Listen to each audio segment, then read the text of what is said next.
हमारे साथी, हमारे भाई मोहम्मद ठाकुर जी, श्रीमती अंजना दीवान जी अध्यक्ष जिला कांग्रेस कमेटी, श्री के कौशल जी जो पूर्व विधायक है, सीपीआई के हैं, इंडिया गठबंधन के हमारे साथ है, संदीप संगठान जी जो चीफ स्पोक्स पर्सन है, कमलेंद्र कश्यप जी जो पूर्व में जिला अध्यक्ष है, नगर पंचायत के उपाध्यक्ष है, Shri Tejasvi Sharma ji additional advocate general, Pratap Kaundal ji पूर्व अध्यक्ष, आशीष ठाकुर जिला युवा कांग्रेस अध्यक्ष, जितेंद्र चंदेल, राजेंद्र ठाकुर, हुसैन अली जी, डॉक्टर धर्मेंद्र ठाकुर, श्रीमती मीरा भोगल, श्रीमती शिप्रा गौतम, राजकुमार वर्मा, अनिल ठाकुर, सावरदीन जी, जीवन ठाकुर जी, शांत ठाकुर जी, ऋतिक सोनी जी, आदित्य मोहन कश्यप जी, श्रीमती शालू राउत जी जिला परिषद सदस्य, श्री वीरेंद्र ठाकुर जी, श्रीमती बर्फी देवी जी, मनोज पिलाई जी, नवीन ठाकुर, श्रीमती ज्योति, श्रीमती देशराज ठाकुर, पवन ठाकुर, अजय पार्षद, तृप्ता ठाकुर, अजय चंदेल, कांता शर्मा, मधु चंदेल प्रधान जी, समस्त गोदावरी महिला कांग्रेस अध्यक्ष, सोमा देवी ब्लॉक अध्यक्ष, ब्लॉक कांग्रेस कमेटी के अध्यक्ष देशराज ठाकुर, क्योंकि मैंने कहा मैं सबके नाम ले लूंगा और जिनके नाम भी ले लिए उनको भी मेरे दिल में पूरा प्यार है। पत्रकार बंधुओं, बिलासपुर सदर से आए सभी बुजुर्ग युवाओं को आप और हिमाचल प्रदेश की जनता ये तय करेगी कि इस चुनाव में जनबल की जीत होगी और धनबल की हार होगी। ये बात मैं इसलिए कह रहा हूं, मुझे भी 40 साल अपने राजनीतिक जीवन में राजनीतिक सीढ़ियां चढ़ते चढ़ते हो गए। मेरे परिवार से कोई राजनीति में नहीं था। एक किसान का बेटा हूं, एक कर्मचारी का बेटा हूं। जब हमने राजनीतिक सीढ़ियां चढ़नी शुरू की, उस समय ये कहा जाता था कहीं सरकार में नौकरी लग जाए तो उचित है, घर का पालन पोषण अच्छी तरह हो जाएगा। राजनीति में तो पता नहीं भूखे मरने की भी नौबत आ जाएगी। और ये राजनीतिक सीढ़ियां चढ़ने के लिए मैंने कभी कोई इंटरव्यू नहीं दिया। मेरा भाव हमेशा से आपकी सेवा करना था। मोहम्मद ठाकुर जी जानते हैं, राजेश धर्मानी जी जानते हैं, मेरे साथ छात्र जीवन में, और सतपाल रायजादा जी जानते हैं 35 साल से मेरे साथ छात्र जीवन से राजनीति करते करते हम लोग तो विधायक और मुख्यमंत्री बन गए, पर वही हमारे साथी आज भी कार्यकर्ता के तौर पर कांग्रेस पार्टी को जिंदा रखे हुए। मैं ये बात इसलिए कह रहा हूं, पहली बार इतिहास में ऐसा देखा गया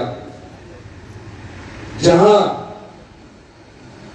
खरीदो फरोख्त की राजनीति को बढ़ावा मिल रहा है। 1 जून को जब आप वोट डालने जाएं, आपको ये फैसला करना है जो आपके वोट को खरीदने की कोशिश जो पार्टी करती है,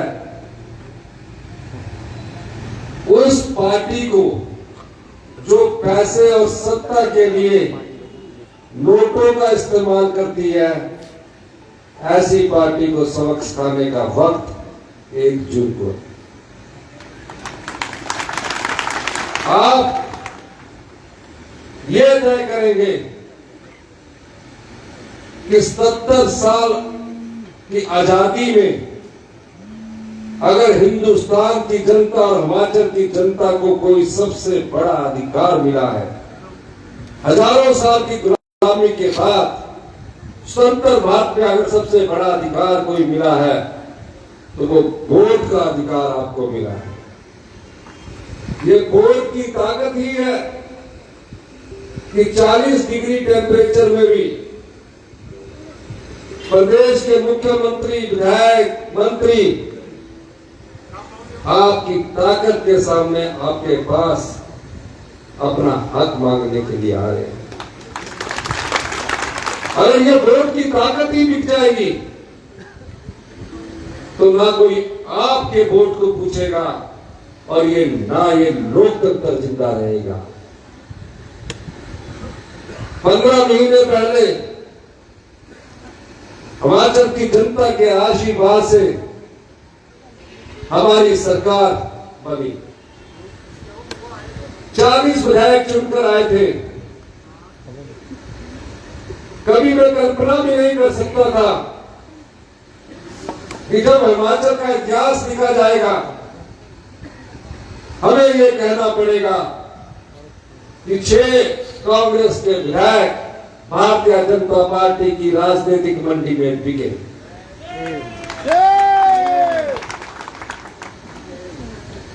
मुख्यमंत्री बना, मैं 15 महीने का हिसाब आपको बताना चाहता हूं। मैं मुख्यमंत्री बना, जिस दिन मेरे नाम की घोषणा हुई,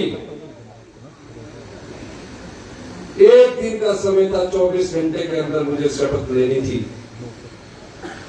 ऐतिहासिक रिज मैदान पर मैंने जब शपथ ली, शपथ लेने के बाद जब मैं मुख्यमंत्री की नोटबुक पर साइन कर रहा था, उस समय मैंने सोचा गांव के लोगों की सेवा करने का, आम आदमी की सेवा करने का, किसान की सेवा करने का मुझे भगवान ने मौका दिया है। रिवाज होता है सचिवालय में जो सरकार चलाने वाले अधिकारी कर्मचारी होते हैं, आपका स्वागत करते हैं, आपको सरकार का लेखा जोखा बताते हैं। मैंने उस परंपरा को तोड़ा और सबसे पहले मैं कहां गया? टूटी गंडी के अनाथ आश्रम में गया, जहां बेटियां को मैं मिला जिनके ना मां थी ना बाप था। उन्होंने सोचा कि मुख्यमंत्री बने हैं, मिठाई का डब्बा देंगे, चले जाएंगे, मांगा भी कुछ नहीं। उनके खाने की रसोई में मैं खुद गया, उनके रहने वाले कमरे में मैं खुद गया जहां वो सोते थे। जो बच्चा अपनी मां को खो दे, जो बच्चा अपने पिता को खो दे, उसका दर्द वही बच्चा जानता है जो अनाथ आश्रम में रहता है या अपने रिश्तेदारों के पास है। मैंने उनके भाव को समझा और अक्टूबर में उनके लिए एक ऐसी योजना लाई कि जिससे आज वो गर्व महसूस कर सकते हैं कि वो किसी के सहारे पर निर्भर नहीं है। सरकार ने उन्हें कानूनी अधिकार दे दिया कि सरकार ही माता है, सरकार ही पिता है। 27 साल तक ये सरकार आपका ख्याल रखेगी। हर महीने 4,000 रुपए की पॉकेट मनी भी देगी, उद्योग चलाने के लिए 2 लाख रुपया भी देगी, शादी करने के लिए 3 लाख रुपया देगी। ये हमसे किसी ने मांग नहीं की। सरकारी कर्मचारी और अधिकारी तो हमसे मांगते हैं, किसान भी मांगते हैं। इन बच्चों ने कोई मांग नहीं की। हमने उनके दर्द को समझा। यह सरकार की संवेदनशीलता थी। जिस प्रदेश का खजाना खाली हो, 75,000 करोड़ रुपए का कर्ज भारतीय जनता पार्टी की जयराम सरकार छोड़कर चली गई हो, 6 पे कमीशन तो दे दिया, 6 पे कमीशन का कर्मचारियों और अधिकारियों को एरियर नहीं दिया, 10,000 करोड़ रुपए की देनदारी जो छोड़कर चली गई हो, उस प्रदेश की माली हालत देखिए। एक सप्ताह का भी सरकार का खर्चा चलाने के लिए खजाने में धन ना हो। 5 साल पूर्व मुख्यमंत्री जयराम ठाकुर जी सोए रहे और जो आपका पैसा था सरकार के खजाने में उसको लुटाते रहे। मैंने सख्ती करना शुरू किया। अधिकारी कहते हैं कि ऐसी ही व्यवस्था चली आई है। मैंने कहा इस व्यवस्था को बदलना पड़ेगा। जनता का पैसा है, ये लूटने के लिए हमारी सरकार नहीं बनी है। हमने कानून बनाए और 1 महीने में धीरे धीरे हमारी अर्थव्यवस्था में सुधार हुआ। सरकार के खजाने में जो पैसा लुटा दिया जाता था वो पैसा सख्ती करने के बाद हमारे खजाने में आना शुरू। हमसे बार बार पूछा जाता था कि शुक्ल जी ऑफिस कब दोगे, 1500 कब दोगे। मैं बार बार कहता था इतना अधिक कर्जा आप लोगों ने चढ़ाया। एक एक व्यक्ति पर जो मेरी आवाज सुन रहा है, हमारे डिप्टी सीएम मुकेश अग्निहोत्री जी ने व्हाइट पेपर रखा, जानकारी मिली 1,03,000 का कर्जा हिमाचल प्रदेश की 75 लाख की जनसंख्या पर चढ़ा हुआ है। मुख्यमंत्री बनते हैं, 5 साल में आते हैं, 5 साल में चले जाते हैं, लोग सरकार बदल देते हैं। मैंने कहा मैं सिर्फ सेवा भाव और भ्रष्टाचार को रोकने के लिए आया। सरकार में पता लगा कई सत्ताधारी लोग, सत्ता में बैठे लोग आपकी संपदा को लूट रहे हैं, भू माफिया बन गए हैं, खनन माफिया बन गए हैं, नशाखोरी माफिया बन गए हैं। छोटे छोटे बच्चों को नशा करवाया जाता था, आपकी संपदा को लूटा जा रहा था। मैंने उसके भी नियम बदल दिए। कुछ अड़चन हुई लेकिन मैंने कहा मैं पीछे कदम नहीं हटाऊंगा। और जब हमारी पहली कैबिनेट हुई, कोई कल्पना भी नहीं कर सकता था कि इतनी जल्दी 1,36,000 सरकारी कर्मचारी जो थे उनको हमारी सरकार पहली ही कैबिनेट में ओल्ड पेंशन स्कीम देगी।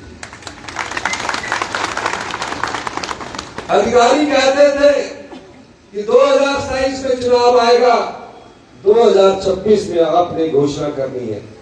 मैं कहता था मैं चुनाव की राजनीति को देखकर राजनीतिक फायदे के लिए फैसले नहीं करता। मैं खुद एक कर्मचारी का बेटा हूं। मेरे पिताजी इस दुनिया में नहीं रहे, लेकिन उनको फैमिली पेंशन मिलती है। मेरी माँ आज भी बड़े स्वाभिमान से कहती है मुझे आपके पैसों की जरूरत नहीं है, आपके पिताजी ने जो सरकारी काम नौकरी किया उसका पैसा मेरे लिए छोड़ के रखा है। और अपनी यहां से ना यहां से 500 रुपए का नोट आज भी निकाल के देती है। ये भावना उसकी है। मैंने उस भावना को अंडरस्टैंड किया कि 58 साल बाद जो सरकारी कर्मचारी मेरा रिटायर हो जाएगा, अगर उसको 2750 रुपए और 3,000 रुपया मिलेगा तो वो कैसे अपना जीवन यापन कर पाएगा। और हमने उनको ओल्ड पेंशन स्कीम से नवाजा।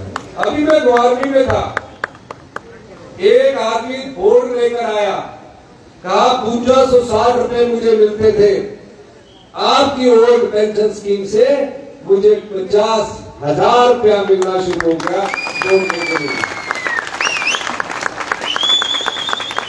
ये स्वाभिमान है आपका, आपका अधिकार है, ये आपका पैसा है, ये आपका अधिकार है। आप देखते होंगे आपके इंतकाल नहीं होते थे, पटवारी के पास घूम घूम के जूते घिंचाते थे, डिवीजन नहीं होता था। मैंने कानून में बदलाव किया, एक 3 महीने में 1 लाख इंतकाल हुए। 3 महीने पहले आप पटवारी के पीछे दौड़ते थे, आजकल पटवारी आपके पीछे दौड़ रहा है और सुधार की जरूरत है। जयराम ठाकुर जी के समय शिक्षा का स्तर देखिए, शिक्षा का हम खुद लोग गवर्नमेंट स्कूल में पढ़े हैं। गवर्नमेंट स्कूल से पढ़कर मैं मुख्यमंत्री की कुर्सी पर पहुंचा हूं।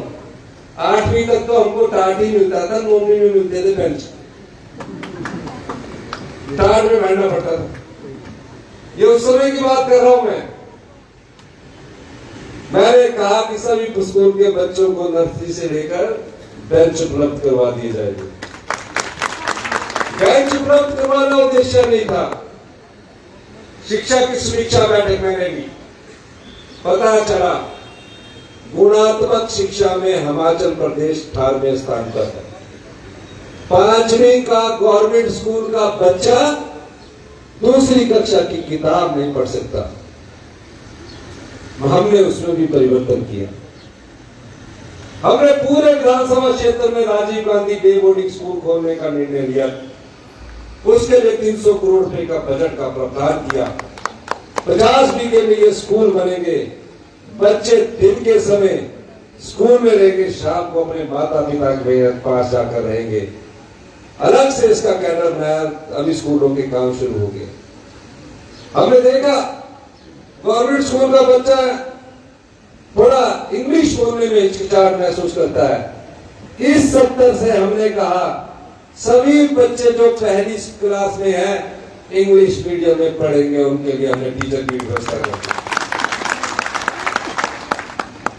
चुनावों से 6 महीने पहले जयराम ठाकुर जी ने 600 शिक्षा संस्थान खोल दिए, स्कूल खोल दिए, प्लस 2 टीचर नहीं भरे। 6 महीने बाद मैंने कैबिनेट में कहा कितनी पोस्टें हैं।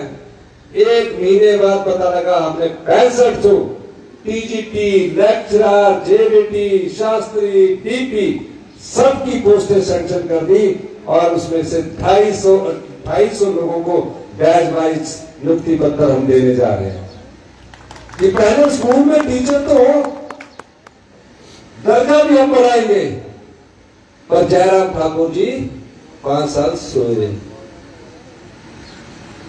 धीरे धीरे हमारी सरकार का 1 साल पूरा हुआ। मैंने फाइनेंस के अधिकारियों को बुलाया और ये कहा आप मुझे बताइए 1 साल पहले जो हमने नियम बनाए थे भ्रष्टाचार के चोर दरवाजे बंद करके हमने कितना राजस्व कमाया। 20% के करीब अर्थव्यवस्था में सुधार हुआ और 2200 करोड़ रुपया हमने भ्रष्टाचार के चोर दरवाजे बंद करवा के वो राजस्व हिमाचल सरकार के खजाने में लाया। बिलासपुर की मुझे एक समस्या पता लगी। 270 विस्थापित परिवार बिलासपुर में आज तक भी स्थापित नहीं हो पाए। मैंने बिलासपुर के डिप्टी कमिश्नर को निर्देश दिया, आप लोगों ने नहीं बताया। बम्बा ठाकुर जी ने और इन्होंने एक बार ससरी हमें से बात की।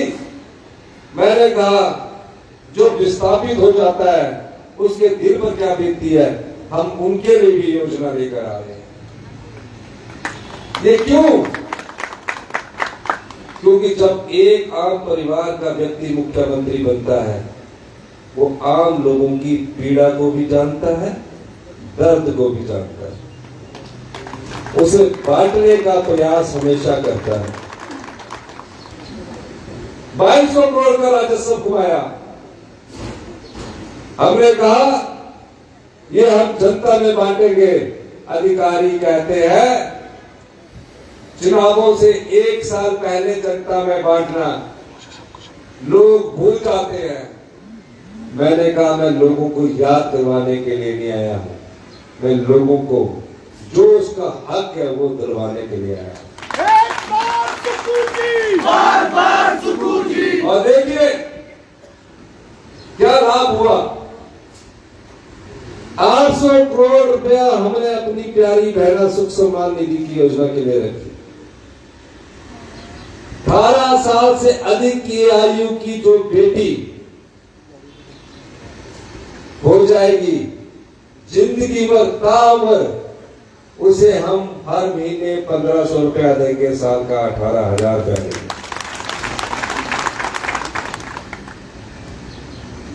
भारतीय जनता पार्टी के नेताजी कहते हैं 1500 रुपए कब देंगे? जब देने लगे तो चुनाव आयोग के पास चले गए और आप कहने लगे अभी फार्म ना बनाओ भरवाओ। बार बार चुनाव आयोग के पास शिकायत की कि फार्म नहीं भरने चाहिए। सब जगह महिलाएं हमारी फार्म भर रही थी, चुनाव आयोग से दिशा निर्देश दिला दिए। हम खुद चुनाव आयोग के पास गए, दलील दी, अब फार्म भरने उन्होंने इजाजत दे दी। कहा पैसे अभी मत जमा करवाना, चुनाव आयोग पर बहुत दबाव है, जून में करवाना। मैंने कहा मैं राजनीतिक लाभ के लिए योजना नहीं लाया, हम अपनी बहनों को, अपनी बेटी के को समृद्ध करना चाहते हैं, उसके आत्म सम्मान के लिए मैं ये योजना लेकर आया। मैंने पूछा प्रधानमंत्री किसान सम्मान निधि के 2-2 हजार रुपए तो आप डालने को बोल रहे हैं और हमारी बहनों के 1500 रुपए डालने के लिए आनाकानी कर रहे हैं, तो थोड़ी सी छूट मिली। 2,37,000 महिलाएं जो है जिनको 1050 रुपए पेंशन मिलती है, कहा इसके आप 400 रुपए बढ़ाकर 1500 रुपए डाल दीजिए। उसके बाद हमने कल ही इलेक्शन कमीशन भारत सरकार में बिल दायर किया है। कोड ऑफ कंडक्ट से पहले जितनी भी महिलाएं हैं जिनके फॉर्म फेर में जमा हो गए, उसके हमें 1500 डालने की इजाजत दीजिए। अगर मुझे राजनीतिक लाभ ही उठाना होता तो मैं ओल्ड पेंशन स्कीम भी क्यों देता, पेंशन 1500 रुपए भी क्यों देता। ये इसलिए नहीं किया, ये इसलिए किया कि ये आपका पैसा, गरीबों का मसीहा। आप एक बात बताइए, आप एक बात बताइए, किसी ने सोचा था कि किसान के हाथ में पैसा पहुंचे? पहली ऐसी सरकार है जिसने ग्रामीण अर्थव्यवस्था को मजबूत करने के लिए सोचा। हमने गाय के दूध का मूल्य 32 रुपए से बढ़ाकर 45 रुपए किया कि 45 रुपए में सरकार खरीदेगी। भैंस के दूध का मूल्य 55 रुपए किया, उससे ज्यादा अगर महंगा बाजार में बिकता तो वो हमारा पशुपालक बाजार में बेच सकता है। किसी ने सोचा कि गाय के खेत, गाय के गोबर और भैंस के गोबर से अगर आप गेहूं उत्पाद करोगे, गेहूं पैदावार करोगे, तो उसका मूल्य 40 रुपए किलो निर्धारित किया गया है। किसी ने सोचा मक्की का मूल्य 30 रुपए किलो निर्धारित किया गया है। ये द्वितीय वर्ष की मेरी पहली योजना है ताकि ग्रामीण अर्थव्यवस्था मजबूत हो। अभी ये 40 रुपए है, आप इस और अधिक ध्यान देंगे, अगले साल और बड़ा हुआ मूल्य मिलेगा ताकि आपके हाथ में पैसा आए। घर बैठ के मेरा कोई साथी 20-22 हजार अगर कमाता है तो उसको बद्दी में नौकरी की जरूरत नहीं है, घर बैठ के शांति से अपना पैसा कमा सकता है। मनरेगा की दिहाड़ी हमने 60 रुपए बढ़ा दी, सीधी 240 से 300 कर दी। दिहाड़ीदार की दिहाड़ी हमने 400 रुपए कर दी। सरकारी कर्मचारियों को 4% का डीए दिया। पुलिस कर्मचारी जो जिनको 210 रुपए डाइट मनी मिलती थी, अधिकारी कहते थे 420 कर दीजिए, मैंने तुरंत प्रभाव से 210 से बढ़ाकर 1000 रुपया डाइट मनी कर दी। हड़ताल हुई, बरवाड़े में हड़ताल होगी। मुझे मुख्यमंत्री बने हुए 3 महीने हुए थे, सारी जगह हड़ताल, सारे ट्रक सड़कों पर खड़े हो गए। ढाबे वाले का ढाबे का काम रुक गया, टायर पंचर वाले का टायर का काम रुक गया। बड़े बड़े उद्योगपति आए, धनवान आए, कई प्रकार से मेरे से बातचीत के रास्ते खुले। अधिकारी भी उन्हीं का पक्ष रख रहे थे। मैं नहीं झुका, मैंने कहा मैं उस आम आदमी के साथ हूं। इन ट्रक वालों की बरमानामी और जहां की हड़ताल है ये जायज है, इनका किराया कम नहीं होगा। मिल बैठ के सहमति बनाई और उनके फेवर में फैसला करवाया। हम धनवान के आगे नहीं झुके। पूछिए ट्रक ड्राइवरों का, बस ड्राइवरों का काफी सालों से पैसा पड़ा हुआ था। इंटरेस्ट पर इंटरेस्ट लगकर पेनल्टी पड़ जाती थी। ट्रक की पेनल्टी पड़ जाती थी। कोरोना काल में किसी का ट्रक नहीं चला, किस्तें टूट गई और हमारे जयराम ठाकुर जी को नोटिस देते थे। मैंने एक ही झटके में सारी पेनल्टी माफ की, सारा इंटरेस्ट माफ किया और उनको राहत पहुंचाई, क्योंकि ये संवेदनशील सरकार है, हम लोगों की सरकार है। विधवा नारी की आय की सीमा को मैंने बढ़ा दिया। कहा जो विधवा गरीब होगी उसकी आय की सीमा 2.5 लाख होगी। हमारी सरकार ने इस बजट में उसे 3 लाख रुपए का घर बनाने की लिए योजना लाई। विधवा के बच्चों को सोच सकता था, किसी ने मांग नहीं की कि इनकी पढ़ाई का खर्चा कौन उठाएगा। सरकारी तौर पर 27 साल तक हम उनका का खर्चा उठाने जा रहे हैं। 70 साल से ऊपर के जितने भी बुजुर्ग हैं, 70 साल से ऊपर के बुजुर्ग, कोई मुझसे मांग करने थोड़ी आया था कि हमारे को ये दे दो। ट्रक ड्राइवर जरूर आए थे पेनल्टी की, फरमाना वाले ट्रैफिक वाले जरूर आए थे, लेकिन जो ये योजनाएं बता रहा इसके लिए कोई मांग करने नहीं आया था। बुजुर्ग कभी वैसे मांग करने नहीं आए, पर हमने पाया घर में जो बुजुर्ग होता है अगर उसको बीमारी हो जाए तो वो पहले तो चुप रहता है, कुड़ता ही रहता है, फिर एक दवाई पेट किलर खा लेगा, दर्द दूर हो जाएगी, सोचते हैं बीमारी हमारी ठीक होगी। परिवार के भी आजकल लोग ध्यान नहीं देते हैं, लेकिन जब बीमारी बढ़ जाती है तो जमीन के नाम पर कर्जा उठाकर अपनी बीमारी को ठीक करने की कोशिश की जाती है। पैसा तक उठाया जाता है। मैंने कहा बीमारी के कारण अगर मेरे किसी परिवार के लोगों की जमीन छीन जाएगी, ये हमें पसंद नहीं। इस दूसरे बजट में 70 साल से ऊपर के जितने भी बुजुर्ग हैं उनकी पूरी बीमारी का खर्चा 25 लाख रुपए तक हिमाचल प्रदेश की सरकार से। ये सारी योजनाएं आपके लिए हैं। कोई मांग नहीं कर रहा, लेकिन हमारी सरकार संवेदनशील सरकार है। युवा जुनून आए रोजगार की बात करने। मुझे पता लगा एक युवा ने मेरे हमीरपुर की खबर दी कि सबॉर्डिनेट सिलेक्शन बोर्ड है, इसमें 5 साल से जब से जयराम ठाकुर जी मुख्यमंत्री बने हैं पेपर बिकते हैं। मैंने जाल बिछाया, पता लगा पेपर बिकते नहीं, नीलाम होते हैं। जो योग्य उम्मीदवार होता है वो रह जाता है, जिसने पेपर खरीदा होता है वो चुन लिया जाता है। और हमें पता लगा कि सबॉर्डिनेट सिलेक्शन बोर्ड के सरकारी कर्मचारी इससे संबंधित है, और हमने जाल बिछाया, उस भ्रष्टाचार के अड्डे सबॉर्डिनेट सिलेक्शन बोर्ड को भंग किया।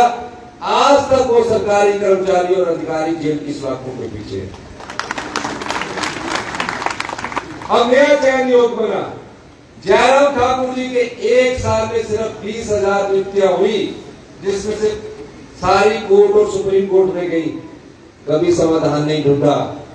हमारी सरकार ने 1 साल में आकर 3 लाख युवा जो JIT में बैठते थे, सुप्रीम कोर्ट से भी केस जीता और राज्य चयन आयोग से उनको नियुक्ति पत्र मिलने जा रहा है। 1 साल में हमने 22,000 नौकरियां पैदा की। भारतीय जनता पार्टी ने 5 साल में 20,000 नौकरियां पैदा की। हमने 6,500 स्कूल एजुकेशन PGT लेक्चर सबके पद स्वीकृत किए। 10,000 IPH में pump operator, electrician, fitter, multipurpose worker के पद स्वीकृत किए।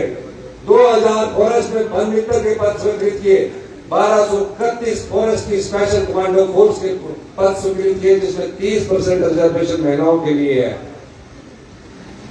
तकरीबन 48,000 पोस्टें सरकार में खाली पड़ी और जयराम ठाकुर जी और पिछली भारतीय जनता पार्टी की सरकार उस पर आंख मूंद कर बैठी रही और चुनावों के बाद बोलती है डबल इंजन की सरकार है, रिवाज बदलेंगे। अगर ये रिवाज बदल जाता तो हिमाचल का तो पूरा बेड़ा गर्क ही हो जाता। जब उनसे यह सहारा गया, 17 फरवरी 2024 को मेरा बजट रखा गया, बजट पर चर्चा हुई। 6 बीघे में विधायकों ने मेरे बजट पर इतनी पर चर्चा की जिसकी मैं आपको पूरा वर्णन कर रहा हूं। बहुत मुबारकबाद दी कि ऐसा 83 बजट पेश किया। मेरी सरकार के सिर्फ 15 महीने हुए थे। मुझे क्या पता शाम को इकट्ठे ही नाश्ता रात्रि भोजन कर रहे, डिनर कर रहे,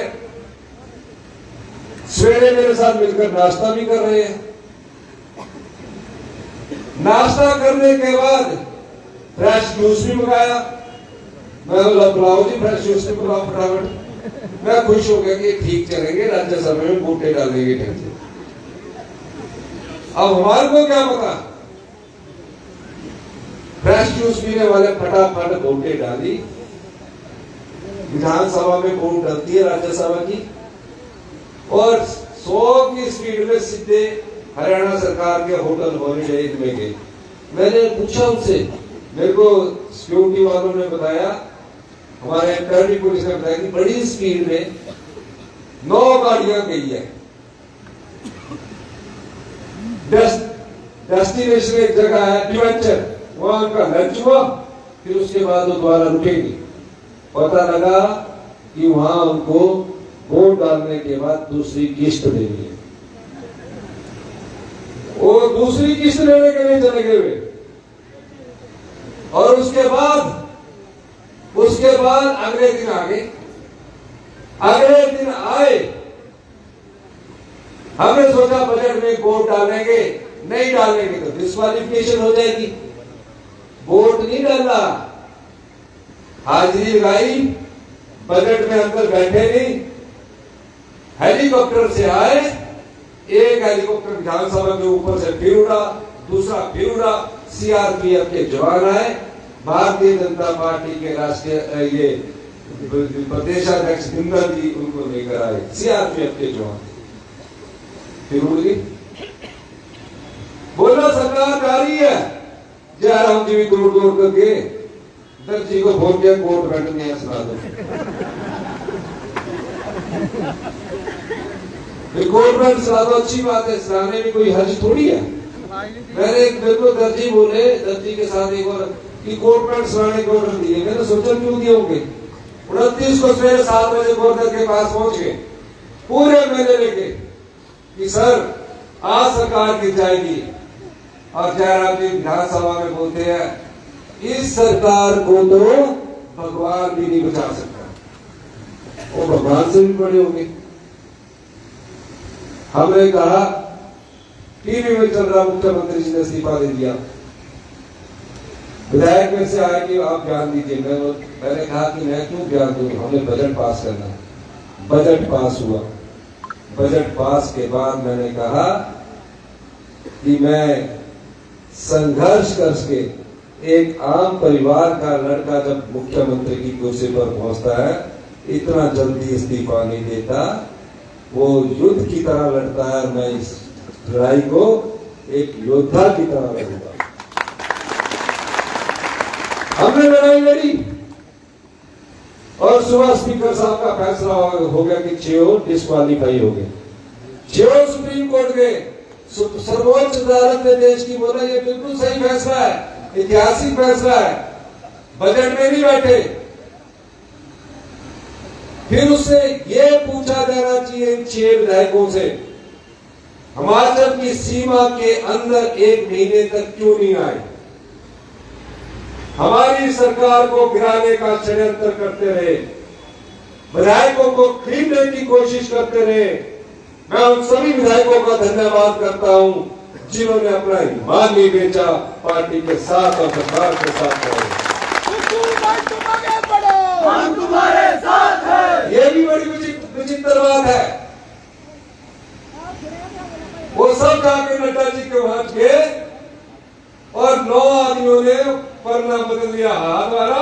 और एक फूल वाला लगा दिया और वहीं से उनके टिकट भी डिक्लेयर हो गया अगले दिन। बेचारे बीजेपी के कार्यकर्ता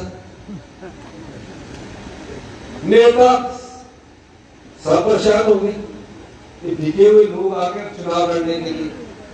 अब ईमानदार बीजेपी का कार्यकर्ता जो होगा इन बिके विधायकों को कभी वोट नहीं डालेगा, क्योंकि वो अपना ईमान नहीं बेचना चाहता।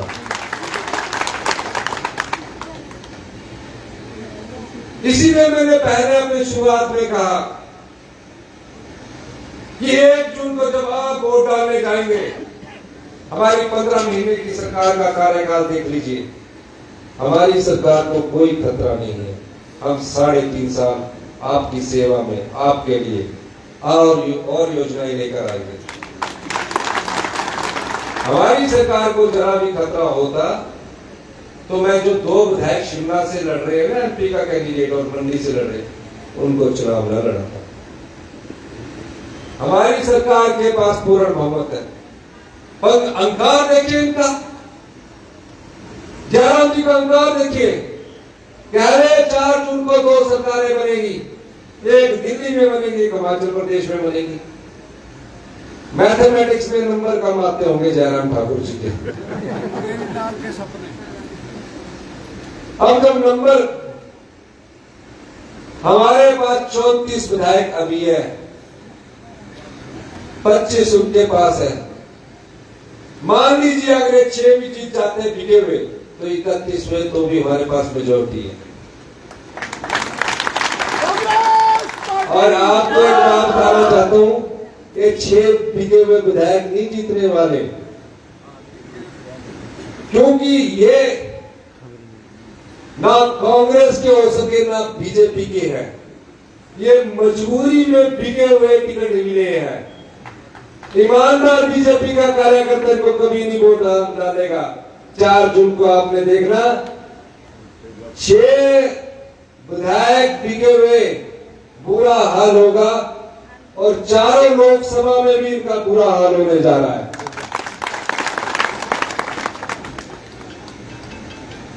ये भी पहली बड़ी अजीब बात है। आपसे मैं पूछना चाहता हूं, आप 5 साल के लिए चुनकर आए हैं आजाद, आप किसी पार्टी के नहीं है। अगर हमारी सरकार हमारे को समर्थन दो या ना दो, बीजेपी की सरकार है उनको समर्थन दो या ना दो। ये भी बड़ी विचित्र बात हुई आजाद भारत में, पहली ऐसी घटना है। तीनों विधायक विधानसभा के गेट के पास खड़े होकर बोलते हमारा इस्तीफा स्वीकार करो जी।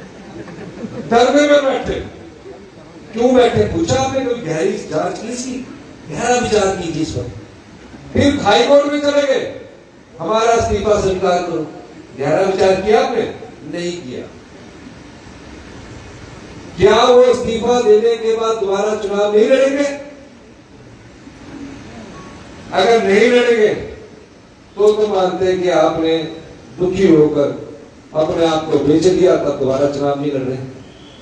अगर दोबारा चुनाव लड़ना चाह रहे हैं तो जो भारतीय जनता पार्टी का सामान से भरा टैक्सी है, वीआईपी है ना, वो बहुत भारी उन्होंने अपने पास रखा। क्यों देगा जात? जब पैसा लिए होगा तब ये जात विधायक इस्तीफा देगा, दोबारा लड़ेगा। हिमाचल की संस्कृति ऐसी नहीं है। हम पूजा पाठ में विश्वास करने वाले लोग हैं। हम सुबह उठकर भगवान के समय मंदिर छोटा सा होगा, हम नतमस्तक होकर माफी मांगते हैं। देवी देवताओं की भूमि है। इन लोगों ने हमारी संस्कृति को खराब किया। ये चुनाव कांग्रेस बीजेपी का नहीं है, ये चुनाव जनता का है। और जो इस प्रकार की राजनीति करती है ऐसी पार्टी, उसको सबक सिखाने का सही समय 1 जून होगा। तो क्या आप सबक सिखाओगे कि नहीं सिखाओगे? हाथ खड़ा करके कहिए, ये सबक सिखाना है इन्हें। अनुराग ठाकुर 20 साल से यह चुनाव जीतता आ रहा है, 26 साल से यह फूल खिलता आ रहा है।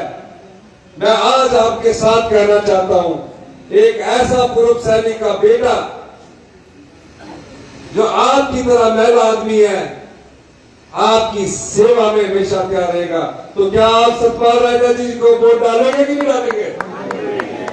हाथ खड़ा करके जोर से बताइए।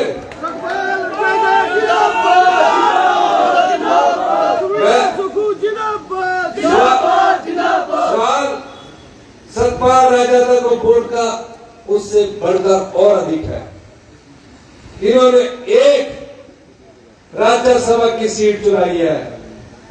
अगर हमारी हिमाचल की जनता ये तय करते कि हमने भविष्य की लोकतंत्र की दिशा और दशा को तय करना है और हिंदुस्तान के मतदाता को एक ऐसा रास्ता दिखाना है जहां बिके हुए खरीदो फरोख्त की कोई कीमत नहीं होती, तो 1 जून को जब आप वोट डालने जाएंगे तो ये सोचकर वोट डालने जाइए कि लोकतंत्र की ताकत जनबल है, धनबल नहीं। इसीलिए मैंने कहा था कि शुरू में 1 जून का चुनाव कोई आम चुनाव नहीं है। यहाँ धनबल को हारना पड़ेगा, जनबल को जीतना पड़ेगा। ये चुनाव कोई सरकार का नहीं है, ये चुनाव कोई सरकार का नहीं है, ये चुनाव जनता लड़ रही है और जनता जीतेगी, जनबल जीतेगा। आप सब बोलेंगे जनबल जीतेगा, जोर से बोलो, आवाज नहीं आ रही, इधर वाले नहीं बोल रहे। जनबल जीतेगा, धनबल हारेगा। बस दोनों हाथ खड़ा करके बोलिए ना, जनबल जीतेगा, धनबल हारेगा। अंत में इन्हीं शब्दों के साथ, हमारे पास धन धूल कुछ नहीं है, हमारे पास सिर्फ जनता का बल है। इसी जनता के बल से हम लोकतंत्र के इस पर्व में धनबल को हराएंगे। धन्यवाद। जय हिंद, जय भारत।